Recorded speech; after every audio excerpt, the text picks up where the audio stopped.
Dear Kuya Bono, tawagin niyo nila ako sa pangalang Airy. 5 kaming magkakapatid. Hindi kami mahirap o mayaman pero masipag at mapagmahal ang mga magulang namin. Magsasaka at mangingisda si Papa kaya kung hindi pa anihan, pangingisda naman ang pinagkakaabalahan niya. Si Mama naman ay labandera, kung saan-saan siya nakikilabada pero madalas mga guro sa elementaryo siya nakikilaba. By schedule, 3 guro ang pinagtatrabahuan niya. Marunong din si Mama sa mga gawaing bukid. Tanda ko pa nung mga bata pa kami, basta tapos na ang anihan, sama-sama kaming pamilya na luluwas ng bayan para kumain sa mamahaling kainan.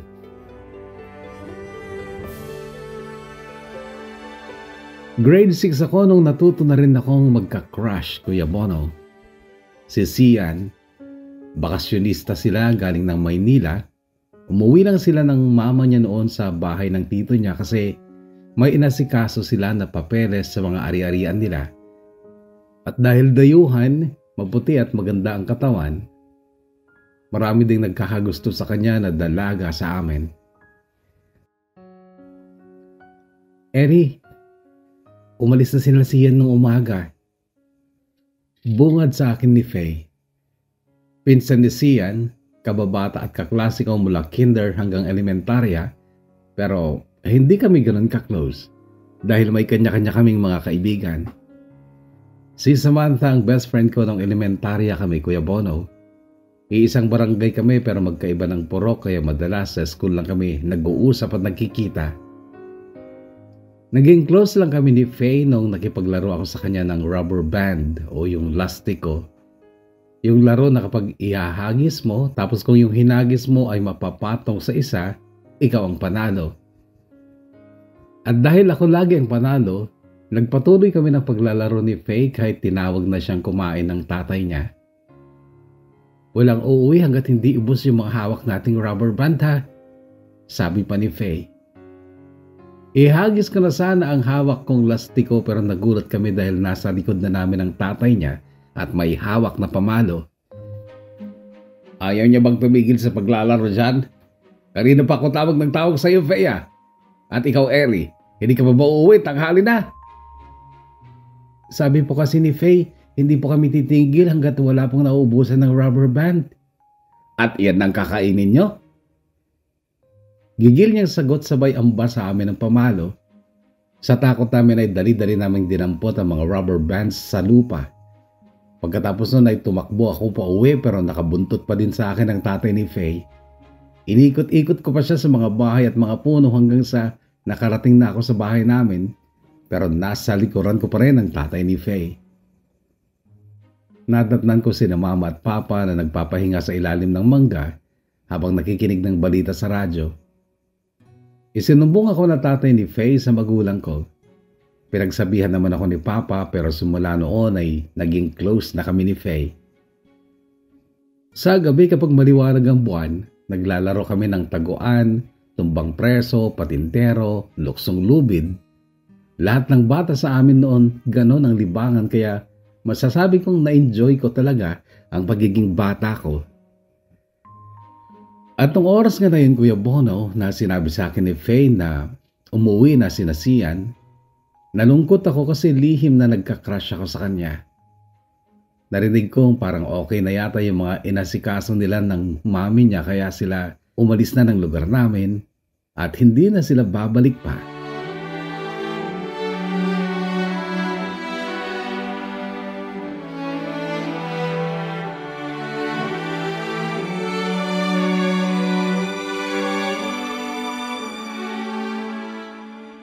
Matapos ako makagraduate ng elementarya ay hindi muna ako kaagad nakapag-high school, Kuya Bono. Isang araw ay kinausap ako ni Mama na mamasukan daw muna kaming katulong kina Ma'am Remy sa Tuguegarao City. Nak, gusto mo bang sumama muna sa akin sa Tuguegarao para mamasukan na katulong kay Ma'am Remy? Mahinan na yung nanay niya kaya naghahanap sila ng pwede nilang makasama sa bahay. Pero ando naman si Ma'am Mona, kapatid ni Ma'am Remy. Tayo lang ang kasakasama ng mga anak ni Ma'am Mona kapag papasok siya ng trabaho kasi Nag-oopisina siya, tapos yung asawa niya si Sir Rex, opisyal ng militar pero sa Santiago na assign. Tsaka si Kuya JM mo, siya muna ang mag-i-enroll ngayon kasi 4th year na siya. Kapag natapos na ng high school, ikaw naman ang susunod. Okay lang ba sa'yo, anak? Tumango na lang ako nun, Kuya Bono. Gusto ko ding makatulong lalo't madalas na rin nagkakasakit noon si Mama. Bumagsak na ang katawan niya noon. Madalas kasi hindi nakakatulog kaya malaki ang ipinayat niya.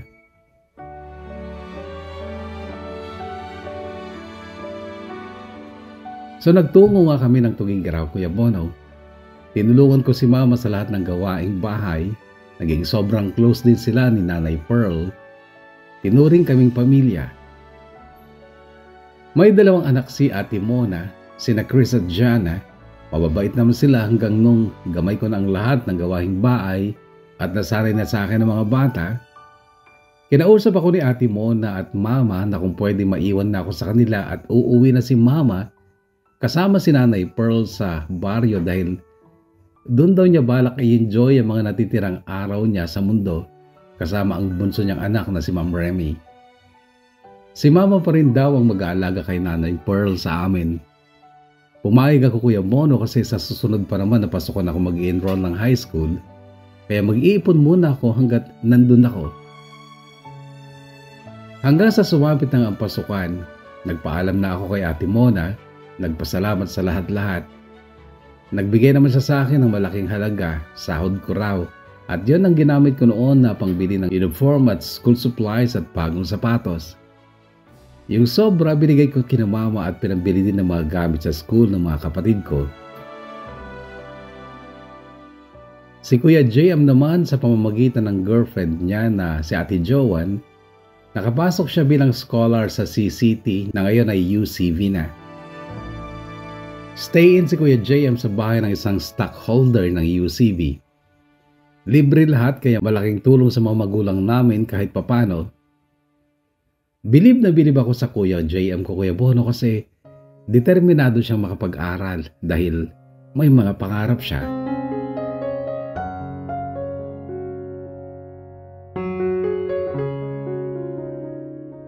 Unang araw ko sa high school, hindi pa permanent ang section pero alam ko na ang selection ng section ay base sa average sa card. Pangalawang araw ay nalaman ko na kung anong section ko. Section B pero hindi ko dun gusto at gusto kong magpalipat sa Section D. Dahil doon ay nakiusap ako sa advisor ko na ilipat ako sa Section D. Dahil doon ay may ilang kagaya kong mas matanda sa mga regular na students. Isa pa ay naroon din ang kabarangay kong si Gia. 3 kaming matatanda sa room pero mas matanda sa akin si Carl. Ang habol lang sa pagpasok sa school ay ang intrams. Magaling kasi siya sa basketball. Siya yung pambato namin na first year sa basketball kasama ang ilang members na kinuha mula A hanggang E. Isa pang matanda din ay si Jansen. Ilang ulit din daw na na-drop kaya pabalik-balik din ang first year tapos ako na. Ako ang naging class president, Kuya Bono. Sergeant at arms naman si Carl at Jansen. Muse namin si Ria, tapos escort naman si JD. Unang araw ko pa lang sa classroom namin, alam kong iba na ang turing sa akin ni JD. Madalas ko siyang mahuling nakatingin sa akin tapos ngingiti. Ganon lagi ang paandar niya. Hanggang isang araw, nilapitan ako ni Bea na kabarangay ni JD. Isang bahay lang daw ang pagitan ng mga bahay nila. Miss President, tawag sa akin ni Bea. Ad ako maitid ko kanyam. Syaklat lang tagpresenta nga, Mang Ted tang mabain ka no di anak tiinang na nga Mang Ted kanyam. Para sa mga kahugot natin na hindi po nakakaintindi ng Ilocano, ganito po yun. Miss President, may bibigay sana ako sa'yo. Ako na lang ang nagkusa na magbigay kasi nahihiya daw yung anak ng nanay niya na mag-abot sa'yo. Ha? Bakit ano ba yan, Bea? Eto, sulat ni Mr. Escort. Sabi niya sabay kindat at hampas ng magaan sa balikat ko. Oh, tapos anong gagawin ko dito? Nasambit ko kasi ramdam kong Nag-init ang mukha ko at bigla akong kinabahan dahil nakita ng sulok ng mga mata ko na nakatingin sa amin si JD. Nilagay ko muna sa bag ko yung sulat. Magkahalong excitement at kilig ang naramdaman ko nung binasa ko yung sulat ni JD. For you, Miss President. Pasensya ka na sa akin ha kung idadaan ko na lang muna dito ang gusto kong sabihin sa'yo. Nahihiya kasi ako. Ewan ko ba? Simula pula nung una kitang makita at nalaman ko ang pangalan mo. Sigu-segundo, minuminuto, oras-oras at araw-araw kitang iniisip. Ewan ko pa nga kung nakakatulog ka sa mga pagkakataong ganon. Basta't isa lang ang sinisiguro ko. Isa ka sa importanteng dahilan kung bakit ganado ako sa pagpasok araw-araw. Mag-ingat ka palagi at mahal kita.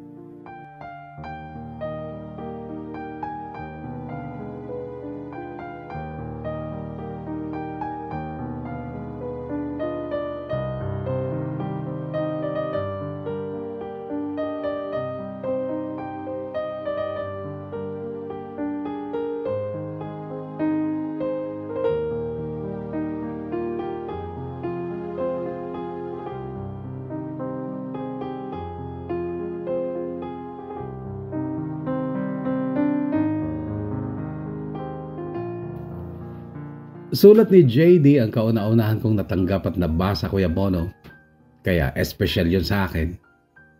Naging close na rin kami ni Bea na kabarangay nga ni JD. Minsan sumasama na rin si JD sa amin para mag-lunch. Madalas kumakain kami sa ilalim ng malaking mangga, bayabas, at ang saya ng mga panahong yun. Hanggang sa kasalukuyan, Kuya Bono, ay best friend pa rin ang turingan namin ni Bea.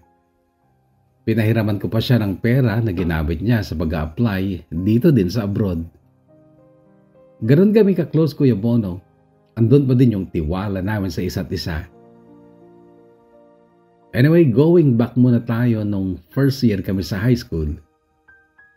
3 months ding nanligaw si JD sa akin. Nung sinagot ko, halos maglulundag siya sa saya. Walang daring na naganap o namagitan sa amin hanggang holding hands lang. Ugali niya yung ilalapit at ididikit niya ang noo niya sa noo ko. Ginagawa niya yon kapag nagkikita kami sa umaga at pauwi na ng hapon. Madalas din kasama ko siyang gumawa ng assignment, mag-review kapag may exam, at mag-lunch ng sabay. Pinakilala din niya ako sa mama niya nung may meeting sa school. Sa school lang kami nagkikita at nagkakasama. Malayo ang barangay nila sa amin, Kuya Bono. Si JD ang first boyfriend ko. Ganon din siya sa akin. Hanggang nung sumapit ang 4th grading, may transferee. Si Janice. Matangkad, payat, medyo maputi at mahaba ang straight niyang buhok. Sa room namin, alam ng classmates ko na mag-on kami ni JD, pati din si Ma'am Arich na advisor namin. Naging sobrang close ko si Ma'am Arich kasi lagi siyang nagbibigay ng advice. Nag-e-effort din ako na gawin ang tungkulin ko bilang class president. May extra service pa. Gaya ng minsang may meeting lahat ng teachers. Siyempre kapag gano'n ay walang klase. Nagdala ako ng kurtina, extra floor wax at flowers. Nagaling din kay JD yung iba. Inutusan ko ang mga classmate namin na maglinis gamit ang floor wax. Nagpabili din ng plastic cover, nagpakuha ng parang vase sa bahay ng classmate namin. Inayos namin ang table ni Ma'am Arich. Nilagay sa center yung vase with flowers na sunflower, isang rose din. Nilagyan namin ng dahon ng bayabas. Naglagay din kami ng kurtina kaso 2 bintana lang ang nalagyan. Pagkatapos noon ay nagsulat ang secretary namin sa blackboard ng ganito. To all our teachers, especially for Ma'am Arich, thank you for all your efforts and patience to us. Stay healthy and keep smiling.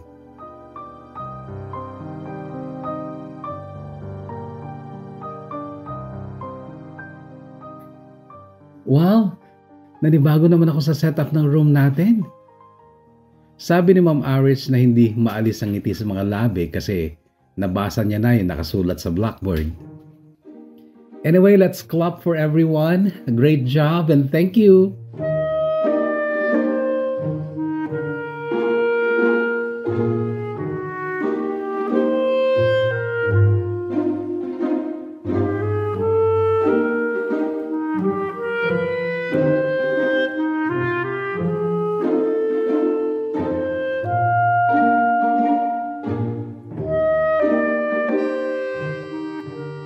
Eri, wala ka bang napapansin? Bakit laging tumatabi si Janice kay JD tapos kunwari hihingi ng polvo? Halos pabulong lang nasabi sa akin ni Rachel kasi seatmate ko siya dahil pareho kami ng last name. Napapansin ko pero ayos lang. Iyaan mo na, tsaka alam siguro niyang laging may dalang polvo si JD kaya ganun. Nakasanayan kasi ni JD Kuya Bono ang mag-ayos sa sarili niya. May dala lagi siyang extra t-shirt, pabango, gel, polvo at panyo. Pagkatapos ng lunch break, maghihilamos siya, magtutoothbrush, maglalagay ng gel sa buhok, magpapalit ng damit at magwiwisik ng pabango. Nainis pa nga ako minsan sa kanya nung niregaluhan niya ako ng pabango. Bakit mabaho ba ako? Singhal ko noon sa kanya.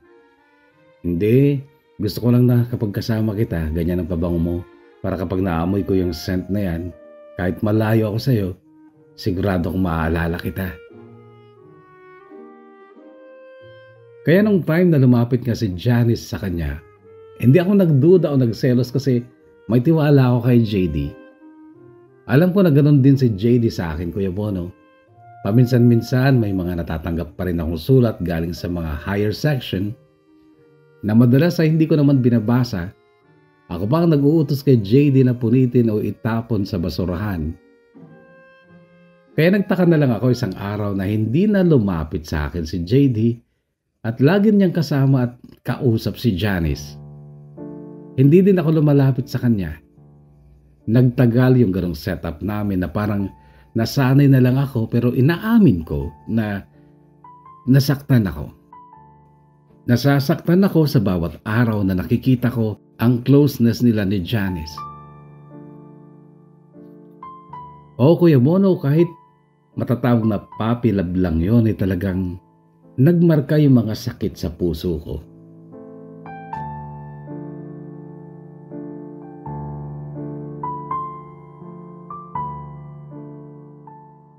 Nalaman kasi ni JD na nililigawan ka ni Mark at dumadalaw pa siya sa bahay niyo kapag gabi. Ito ang sabi ni Gia. Ha? Kanino niya nalaman? Well, Kuya Bono, may masugid akong maniligaw na kapitbahay lang namin. Boto din ang mama ko sa kanya simula pa nung una. Siya si Kuya Mark.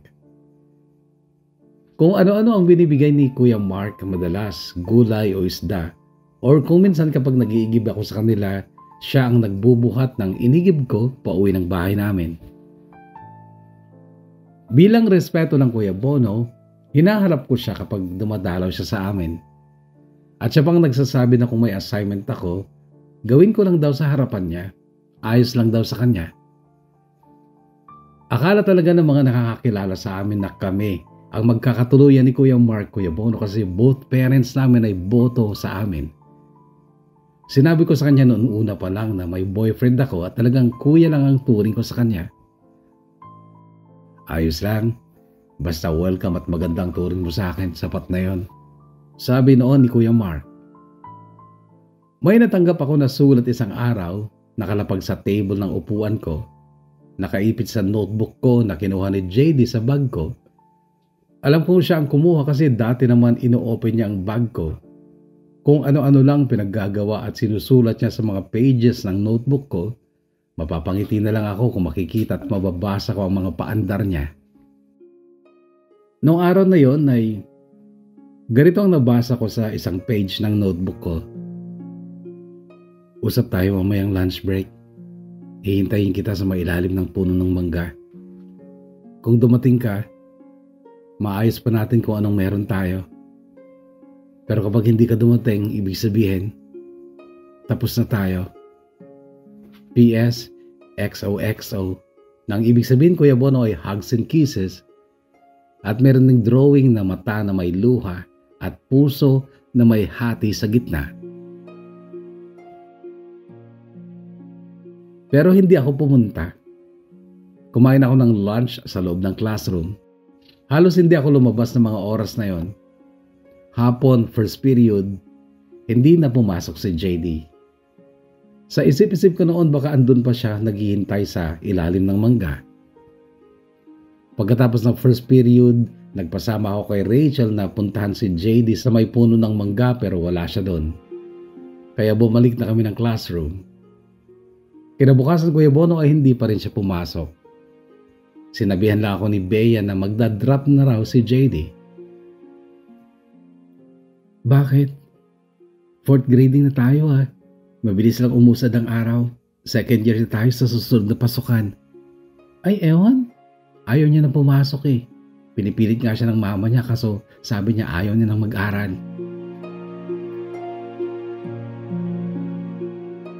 So ayun na nga Kuya Bono. Hindi ko na siya nakausap o nakita hanggang pasukan na naman ang second year na ako tulad ng dati ay napunta sa Section B. Pero hindi na ako nagpalipat kahit na wala akong kaibigan sa Section B. Dahil ako lang talaga ang na-promote from Section D to Section B.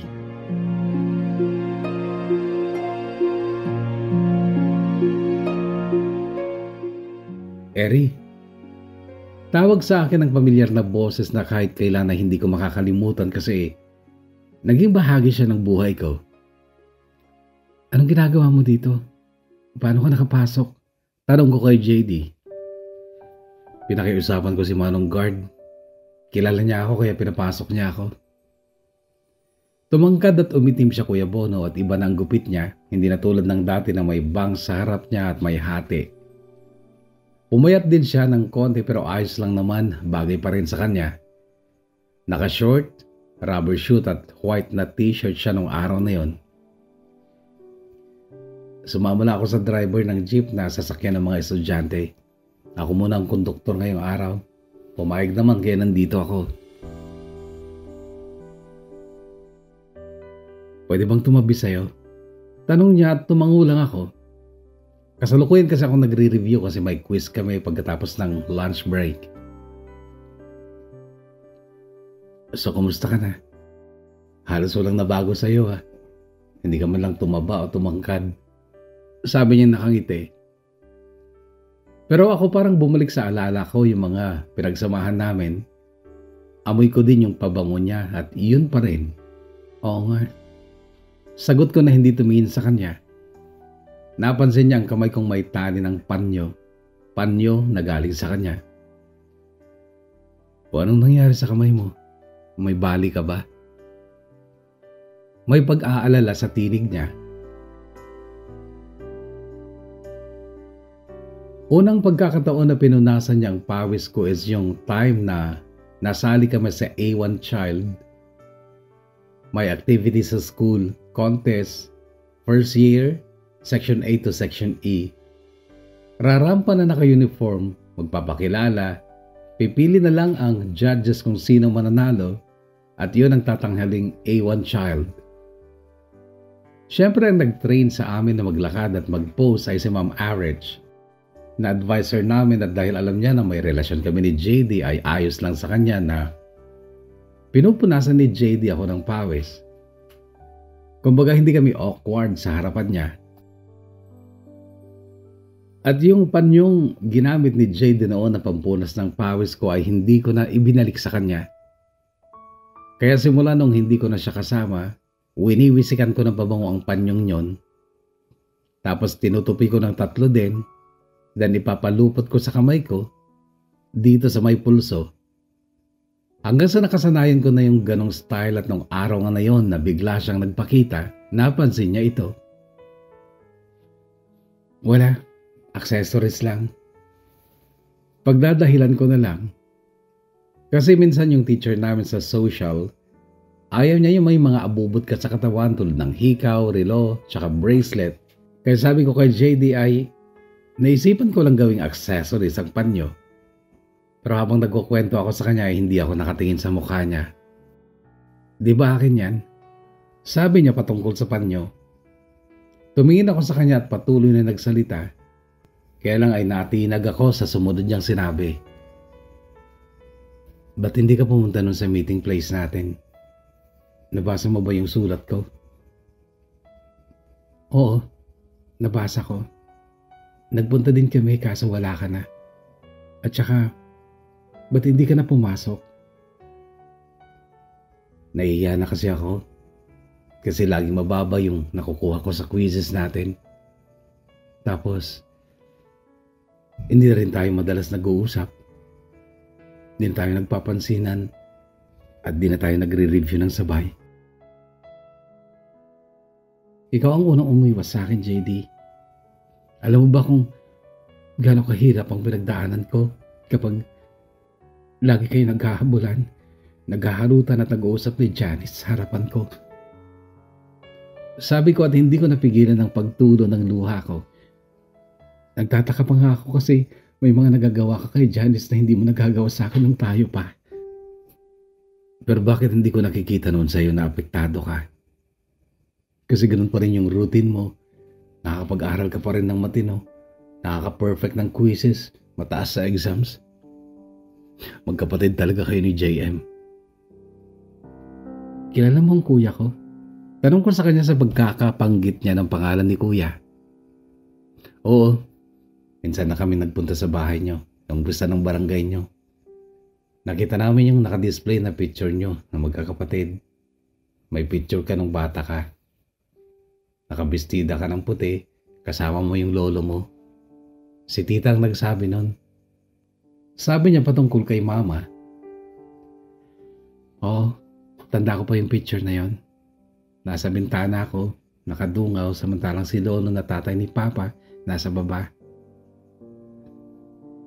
Wala ka noon.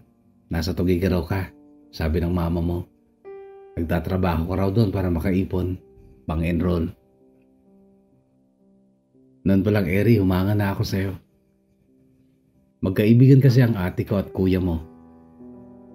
Pero si ate, iba ang turing niya sa kuya JM mo. Kaya nung pista sa inyo, nagpunta kami sa peryahan tapos nakita ni ate yung mga classmate nila na kapitbahay nyo. Kaya sumama kami pero balak talaga ni ate na pumunta sa inyo. At yun, nangyari naman. Sunod-sunod niyang kwento. Mahal ng ate ko yung kuya mo, Eri, pero talagang friends lang sila. Kagaya ko din ng ate ko. Walang hilig mag-aral. Pumapasok lang at kung mamalasin, mas mababa pa sa 75 ang grade, bagsak. Alam ko mabait si Kuya JM. Matalino, may itsura, walang bisyo, marunong kumanta. Kaya siguro, na-inlove ng gusto ang ate ko sa kanya. Alam mo ba, nung nalaman ni ate na may girlfriend na yung mahal niya, nawala na rin siya ng ganang mag-aaral. Kilala ko din si ate Joanne, yung girlfriend ngayon ng kuya mo. Araw-araw, malungkot at umiiyak ang ate ko. Kahit pinipilit ni mama na pakainin noon ng masarap na pagkain at piliting pumasok, ayaw niya. Naawa ko sa ate ko. Hanggang sa nag-decide na lang sila mama na dalhin siya sa Baguio.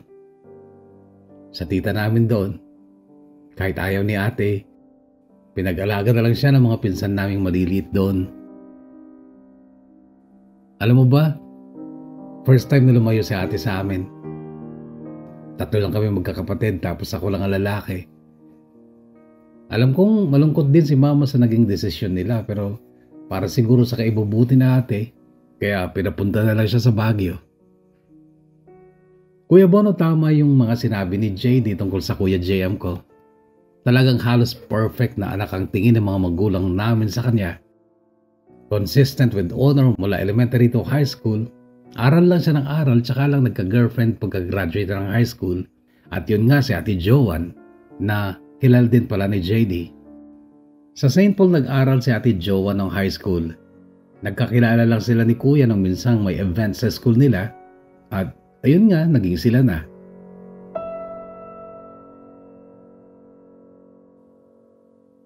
Tapos nung nakita nga kita nung second day ng school natin nung first year tayo, nasabi ko sa sarili ko na, okay, let's play a game.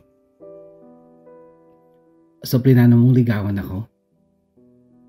Oo, inaamin ko pero paglaon, minahal na din kita, promise. Sabay taas pa ng kanang kamay niya. Kaya lang nung nalaman ko na nililigawan ka nung Mark na yon, nasaktan ako. Oo, may tiwala ako sa iyo pero kung ikukumpara ko ang sarili ko kay Mark, walang-wala ako kasi nag-aaral pa lang tayo. Samantalang si Mark marami nang naibibigay sa pamilya mo. Alam ko na nagbibigay siya ng mga kung ano-ano sa magulang mo at boto yung magulang mo para sa kanya. Kaya inisip ko na baka gusto mo rin siya. At ayun nga, nakagawa ko ng maling hakbang. Lalo't nalaman ko na gusto din ako ni Janice. Ginamit ko siya para kalimutan ka. Lalo pa akong nagdusa, nasaktan nung napapansin kong walang epekto sa'yo yung mga ginagawa ni Janice sa akin. Na pagpapakute, yung sweetness niya, na sinasakyan ko lang kapag alam kong nakikita o naririnig mo kami. Nung binsang makita mo na hinalikan ko siya, sinadya ko yun para malaman ko kung magsiselos ka din. What's the point of telling me all this, JD? Nakalimutan na din kita. Sabi ko sabay pahid ng luha ko. Nandito lang ako para humingi ng tawad sa lahat ng nagawa ko. At magpasalamat na rin sa lahat ng memories na pinagsaluhan natin. Nirespeto at minahal kita, Eri. Alam ko naramdaman mo din yon. At mahal pa rin kita hanggang ngayon pero paalis na rin ako papunta na rin ng Baguio. Hindi ko alam kung ano magiging buhay ko doon pero life goes on, sabi nila. Tsaka okay na rin ako kasi nalaman kong okay ka na. Can I hug you for the last time? Sabi niyang lumuluha. Tumango na lang ako, Kuya Bono, at di naman na lang ang mahigpit na yakap niya.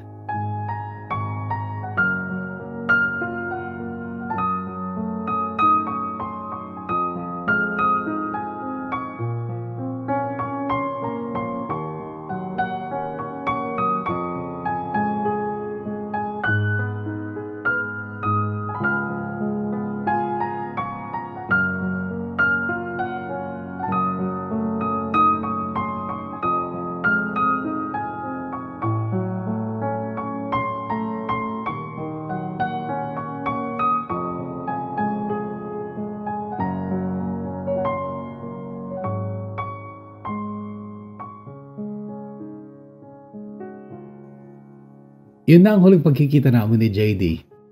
Dumaan ang buong school year nung second year ako na hindi na ako nagka-boyfriend. May mga nanligaw sa school pero wala akong pinansin sa kanila. Patuloy pa rin si Mark sa pagpunta sa amin lalo na kapag weekend. Nagbibigay pa rin siya ng kung ano-ano.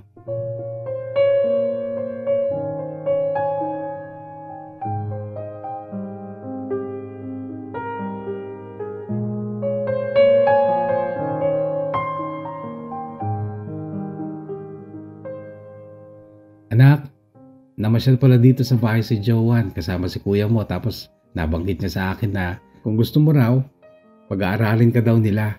So ibig sabihin, dun ko natitira sa kanila. Pupunta na kasi sa New York yung panganay nila. Tapos alam mo naman nagbo-boarding sila sa Tuguegarao. Madalas daw walang kasama sila balae sa kanila kaya nagpapahanap sila ng kasama sa bahay. Tsaka anak, malapit lang sa school yung bahay nila. Walking distance lang. Tapos sabi pa ni Joanne, sila na raw bahala sa lahat ng expenses mo sa school, allowance at school supplies mo, at kung ano mo ipapabili mo. Magsabi ka lang anak kung gusto mo ha, para sila balae raw ang susundot sa'yo dito sa bahay. Sige ma, para makatulong din ako sa inyo. At least doon makakaipon ako ng pwede kong ibigay na pang allowance ng mga kapatid ko.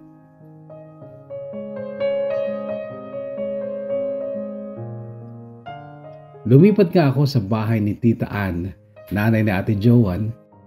Third year na ako noon at may cellphone na din ako. Mabait sila Tita Ann at Tito Greg na mga magulang ni Ate Joanne. Itinuring nila akong parang bunso nila. May anak sila, 4, 3 babae at 1 lalaki. Ang panganay nila nasa New York nung time na yon, nurse siya doon. Yung lalaki may asawa at anak na rin. Pero sa Manila sila nakatira. Ang pangatlo, nag-aaral sa Lyceum of Papari ng nursing din. Tapos bunso sa Ate Joanne.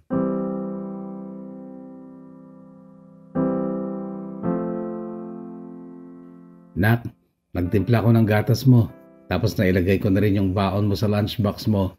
Kuha ka na lang ng pera sa may cabinet ha. Tapos juice. Pero magbaon ka rin ng tubig ha. Sige po tito, salamat po. Sagot ko na lang noon kay Tito Greg, papa ni Ate Joanne. Ganon sila kabait na kahit kung tutuusin, hindi ko na kailangan ng pera kasi walking distance lang ang school namin sa bahay nila ay binibigyan pa rin nila ako ng pera.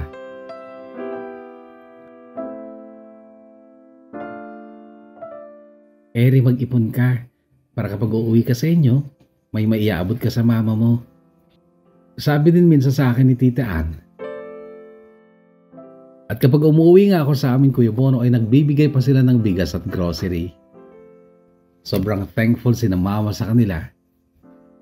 At kahit nung naghiwalay na sina Kuya J.M. at Ate Joanne, sa kanila pa rin ako nakatira. At ganun pa rin ang turing nila sa akin. Dahil may cellphone na din ako noon Kuya Bono, doon ko naging textmate si Eldrick. Third year high school ako nung nanligaw siya sa akin sa cellphone lang. Sinagot ko siya 1 taon bago kami nagkita. Matangkad, karamtaman ang pangangatawan niya, kayumanggi ang balat niya at ang ganda ng mga mata niya.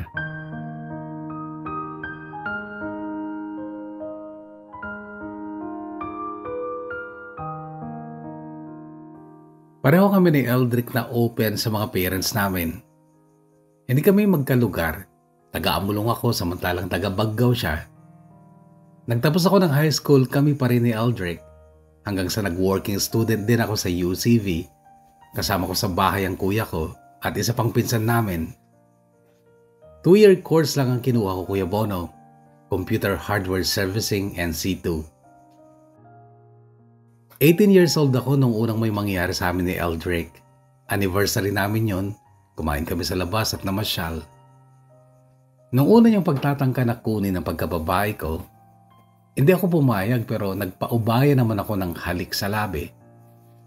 Naawa ako sa itsura niya nung hindi ako pumayag kaya nung anniversary namin, total matagal naman na kami, may tiwala na ako sa kanya at may protection naman. Go girl, sabi ko na sa sarili ko.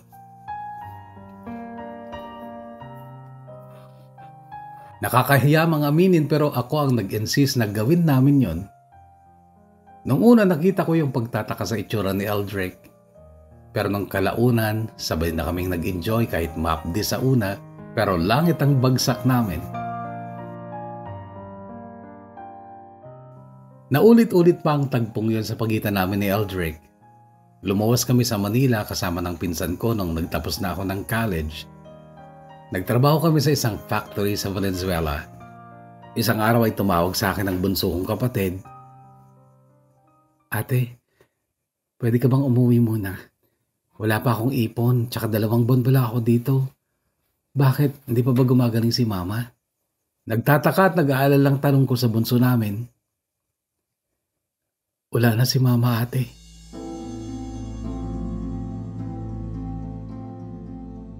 Hindi ko napigilan ang pag-iyak ko Kuya Bono. Nagawa ko pang sisihin ang sarili ko dahil wala man lang akong nagawa para maipagamot siya. Kapag sinasabi kasi naming pumunta sila sa ospital, natatakot si mama. Alam niya siguro na malubha ang sakit niya. At dahil sa baryo kami nakatira, sa albularyo at tapal-tapal lang sila umaasa pero madalas sinasabi ni mama na hindi siya nakakatulog kasi sobrang kati daw ng likod niya na parang may mga gumagapang na kung ano-ano. Kaya hindi talaga namin alam kung ano ang kinamatay ni mama. Maraming nagsasabi na dahil sa inggit sa pamilya namin kaya kinulam siya. 3 kasi kaming magkakapatid ang nakatapos sa pag-aaral Kuya Bono at dahil lang naman yun sa pagsisikap at pagtitiis naming magkakapatid na naging working student sa UCV. Nung ilibing si mama, sobrang iyak ang naganap. 42 years old lang siya nung nawala siya Kuya Bono. Kaya hanggang ngayon napapaluhan na lang ako kapag naalala ko ang mabait kong mama ka rin.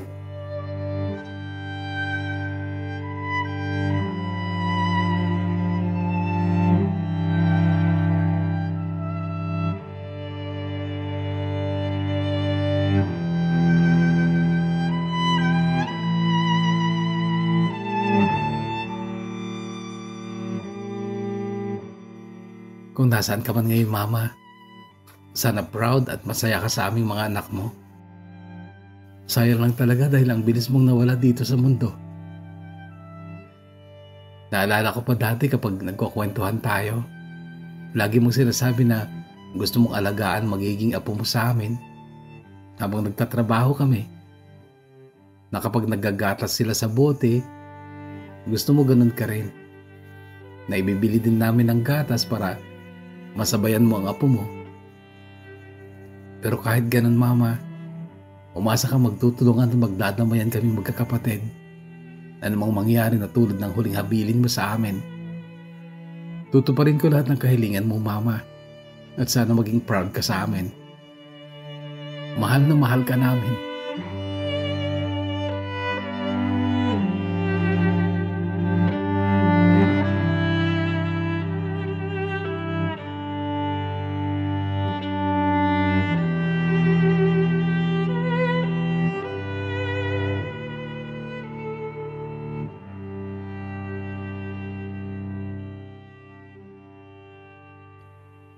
Sa mga ganong malulungkot na pagkakataon, Kuya Bono, ay nagpapasalamat ako dahil laging nasa tabi ko si Eldrick.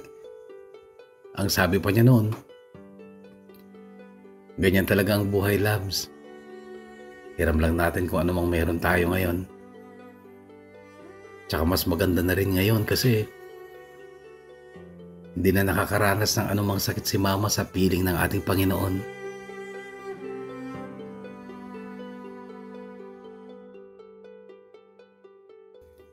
Papa, ingatan mo ang sarili mo ha. Luluwas na ulit ako bukas. 14 days lang kasi ang paalam ko sa pabrika. Sabi ko kay Papa habang sabay kami nagkakape. Naawa din ako kay Papa noon, Kuya Bono. Alam kong masakit sa amin ng mga anak nila na nawala si Mama sa amin. Pero alam kong mas matindi ang pinagdadaan ng lungkot ni Papa noon. Kaya niyakap ko na lang siya habang umiiyak ako. Maski siya hindi na rin napigilang umiyak. Huwag kang mag-alala, anak. Kaya ko to. Ako pa. Kaya natin to.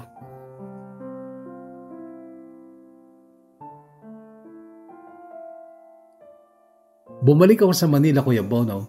Nagtrabaho ako sa pabrika ng halos 3 taon. Pero umuwi naman ako kapag may special occasion tulad ng Pasko, New Year, anniversary namin ni Eldrick, birthday ko o birthday niya. Sinusulit talaga namin yung pagkakataon, Kuya Bono, na magkasama kami. Hanggang hindi na ako dinatnan ng buwan ng dalaw ko. Isang araw habang kausap ko siya sa phone, Labs, ano kaya kung mag-apply ka na lang dito sa pabrika para lagi na tayong magkasama? Ayos ka lang ba? May problema ka ba? Wala naman. Gusto ko lang na lagi kitang nakikita at syempre, mas maganda kung magkasama tayo dito para mas makapag-ipon-ipon tayo. Okay, sige. Pagkatapos ng anihan, luluwas ako. Ngayon pa lang, maghanap ka na ng pwede nating tirahan na boarding house tapos mag-a-apply din ako dyan.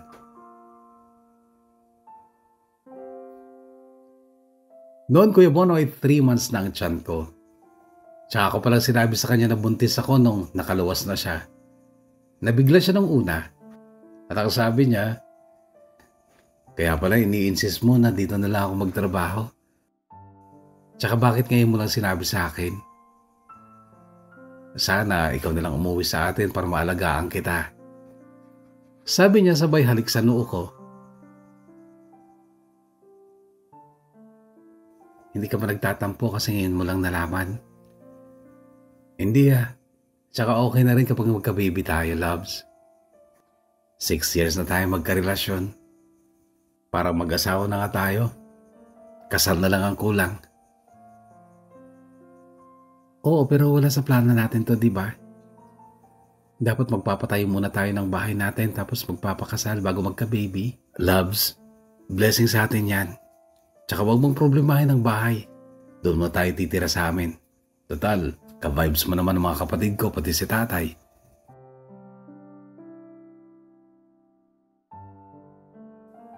Isa pang dahilan, Kuya Bono, kung bakit ko siya pinapunta sa pabrika para doon mag-apply kasi hindi maiwasan yung mga Marites na ka-work ko, may mga naririnig kasi ako na chismis nila na buntis daw ako pero wala naman daw akong paipakitang lalaki o ama ng baby ko.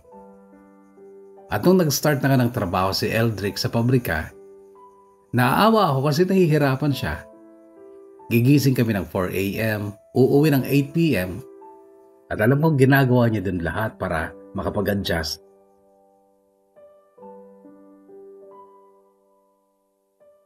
Labs, uwi na lang kaya tayo. Sabi ko sa kanya, ikaw kung ano ang desisyon mo. Tsaka alam na din ng mga kapatid ko na buntis ka. Ang saya nga nila. Sabi pa nila, bakit hindi pa tayo umuwi na lang daw para doon ka daw manganak. Banag ko sa mukha ni Eldrick ang excitement, Kuya Bono, na makita din ang batang isisilang ko. Nagsilang ako noong July 21, 2015. Lalaki na pinangalanan ko ng Kurt Aldrich.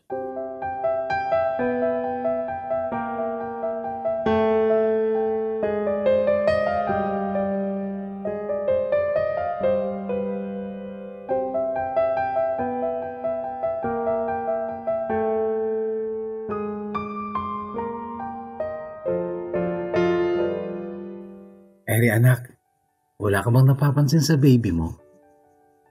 Isang araw ay tanong sa akin ni Tita Ann, mama ni Ate Joan na ex ng Kuya JM ko. Simula kasi nung mawala si mama, siya na ang tinuring kong pangalawang ina.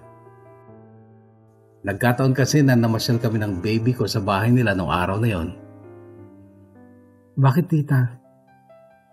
4 months na siya, di ba? Opo. Kasi ba't parang hindi niya kayang ibalanse yung ulo niya? Parang nabibigatan siya. Ay, sandali lang. Picturean natin tapos isend mo kay ate. Sabi niya na ang tinutukoy niya ay yung panganay na anak niyang nurse sa Amerika. Pagkatapos nun ay tumawag sa messenger ang anak niyang nurse sa Amerika at sinabi nitong ipa-check up namin si Kurt sa CVMC.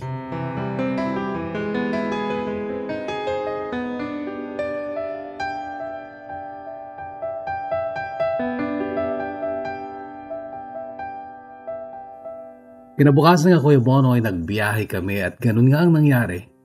Pina-x-ray ang ulo ni Kurt at may nakitang tubig sa ulo niya. Hydrocephalus. Parang bumagsak ang langit sa amin ni Eldrick nang kinakausap kami ng doktor. Inirefer kami sa Jose Reyes sa Maynila. High-tech daw kasi doon. May mga tamang aparato at mga espesyalista sa kondisyon ng anak namin. Nakalikom kami ng mahigit 70,000 sa tulong ng buong angkan namin. Kinausap naman kami sa Jose Reyes pero hindi inadmit ang anak namin kasi wala daw bakanteng kwarto. Kasagsagan daw kasi noon ng dengue. Wala kaming nagawa, Kuya Bono. Umiiyak ko sa loob ng taxi, kandong ang anak ko. Alam mo yung hirap na pinagdaanan namin bago kami lumuwas? Pareho naming first time ni Eldrick sa ospital na yon at ang bigat sa dibdib na uuwi kaming walang nangyaring mabuti sa anak namin. Bakit anong sakit ng anak nyo? Tanong ng taxi driver. Hydro, kuya. Kaso wala na daw bakante sa Jose Reyes kaya uwi na lang kami sa probinsya. Gusto nyo bang dalhin ko na lang kayo sa National Children's Hospital? Para doon na lang ipagamot si baby?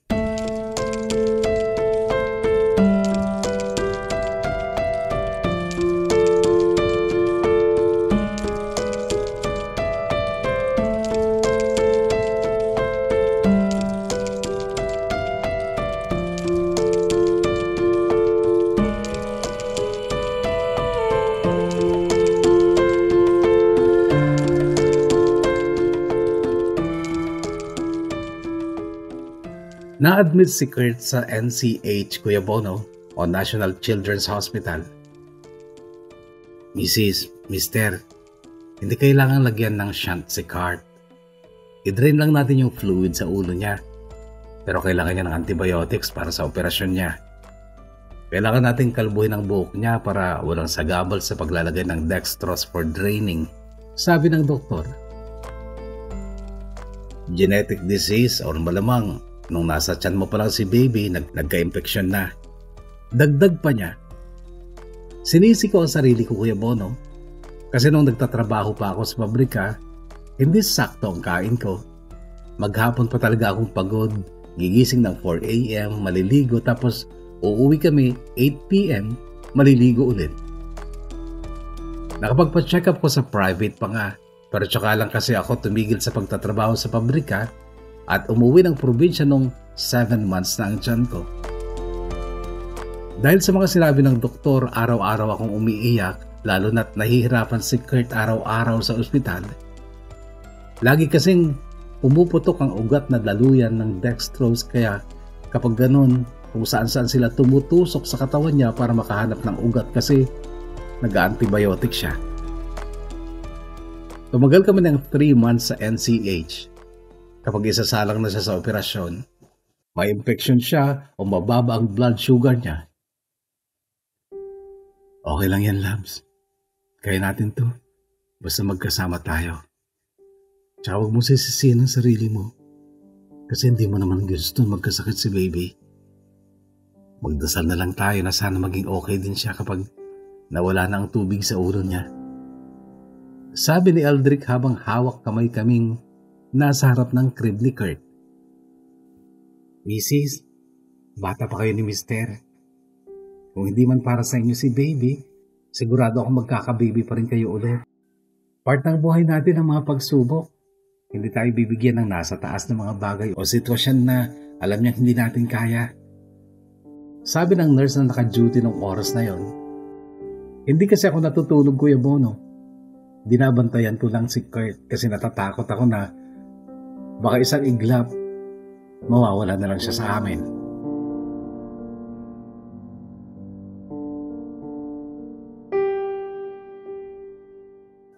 Oo, sa tagal namin sa ospital, may mga bata pa ang mas kawawa o mga magulang na humihingi at nagdadasal ng himala sa Diyos. Pero nung sandaling yun, lagi kong dasal at hiling sa Diyos na kahit kunin na lang niya ako kapalit ng buhay ng anak ko at maging normal ang buhay niya. Noon ko nakilala ang K-pop boy group na EXO, Kuya Bono. Inadulo ko sila dahil sa mga songs and music videos nila. Libangan ko din ang panonood ng mga video clips nila sa YouTube. Nagda-download pa nga ako ng mga songs nila, then pinapatugtog ko sa tabi ng baby ko kapag hindi siya nakakatulog. May ganun kasi na routine si Kurt noon. Gising paggabi at araw naman ang tulog niya.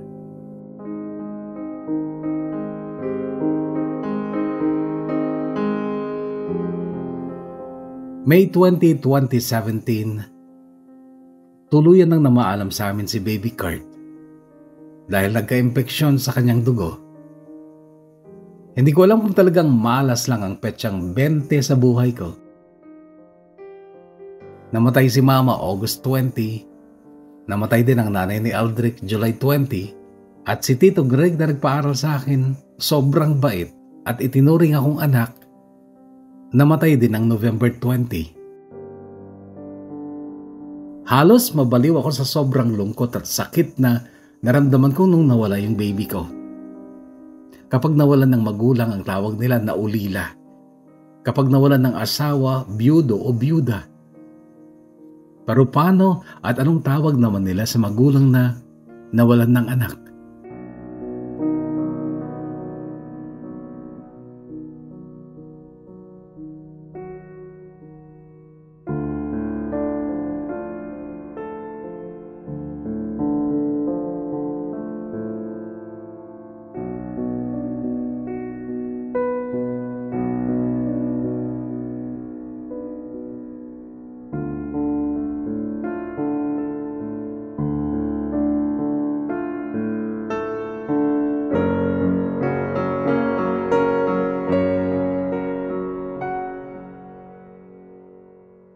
Makaraan ng 3 buwan, nalaman kong buntis ulit ako. Maraming nagsasabi na siguro daw ay kapalit siya ni Kirk. Nagsilang ako ng isang malusog na sanggol, salamat sa Diyos. Ngunit that time ay ako naman ang nang iwan sa kanya. 1 year and 2 months lang siya nung naisipan ko mag-abroad, Kuya Bono. Alam ko kasing hindi utang yung mga naitulong ng mga kamag-anak namin noon sa lahat ng expenses nung nasa ospital si Kirk. Pero gusto ko lang makabawi sa mga tumulong sa amin na maibalik yung mga pera at bukid na naisan lang nila noon. At siguro para makalimot na rin sa pagkawala ng baby ko. Naisip ko kasi nasa abroad, ibang lugar, ibang chapter ng buhay, panibagong pagkikibaka, at sa pagstay ko dito, nababawasan na rin yung sakit although nandito pa rin sa puso ko pero hindi na ganun kalala. Sa ngayon ay 5 years old na ang baby boy ko at pinangalanan ko itong Vince Andre. Nakuha ko ang name niya na Andre sa The Legend of the Blue Sea na K-drama, yung character ni Lee Min Ho doon. Nakauwi ako noong September 13, Kuya Bono. 45 days ang bakasyon ko. Kaya naman sinulot ko na makasama ang mag-ama ko. Sakto namang may activity si Andre sa school nila noon, yung United Nations King 2022. Kaya na-enjoy ko rin ang magpakaina sa kanya. Hands-on ako sa pagpapractice niya kasi Germany ang napili kong bansa na i-represent niya. Madali lang makapick up at matuto ang anak ko, Kuya Bono. Kaya naman nakuha niya ang Best in Talent, Best in Costume, Best in Introduction at siya ang tinanghal na United Nations King 2022. Nagkaka-awards din siya sa school at napapasali sa mga dance activity. Kaya sobrang thankful ako kasi kahit 1 year old and 2 months pa lang siya nung umalis ako para magtrabaho dito ay hindi na sayang ang mga sakripisyo namin sa mga nakukuha niyang awards. Kumbaga, parang pampalubag loob. November 6 nang bumalik ako dito sa amo ko. Hindi pa kami kasal ni Aldric pero sure naman akong loyal siya sa akin, Kuya Bono. Kahit mahirap at hindi perpekto ang relasyon namin, going strong naman kami. Kasi alam namin andyan si Vince Andre na nagbubuklod at nagpapatibay sa aming dalawa para harapin ang hamon at patuloy na uusad araw-araw at kahit papano ay nakakaipon naman kami. Si JD ay friend ko sa Facebook, Kuya Bono. Nakadalawa na siya ng kinasama. Yung una yung maganda at sexy, may kaya pa sa buhay pero pangit ang ugali. Hindi sila nagkaanak, nakatira sila sa bahay ng babae. Hindi daw maganda ang turing sa kanya ng buong pamilya ng kinakasama niya kaya naghiwalay sila. Ngayon ay may bago siya ulit. Hindi raw kagandahan pero sobrang bait. Buntis na daw ito at nag-iipon na sila para sabay na ang kasal at binyag ng baby nila. Si Mark dapat, Kuya Bono, happily married na rin at may 2 ng anak. Wala nang kasama si Papa sa bahay namin, Kuya Bono, kaya naisipan kong ilipat na lang ang mag-ama ko sa lugar namin para kahit papano'y may makakasama si Papa. Maikli lang ang buhay kaya ayokong magsisi ulit tulad noon sa mama ko. Kaya gusto kong sulitin ang panahon na makabawi sa Papa ko kahit sa pamamagitan lang ng apo niya. At least siguradong may makakasama pa rin siya kahit malayo kaming mga anak niya sa kadahilan ng may trabaho at kanya-kanya na rin kaming pamilya. Hanggang dito na lang, Kuya Bono, at sana'y mapalad din na mabasa ang kwento ng buhay at pag-ibig ko. Umaasa at nagpapasalamat, Gary.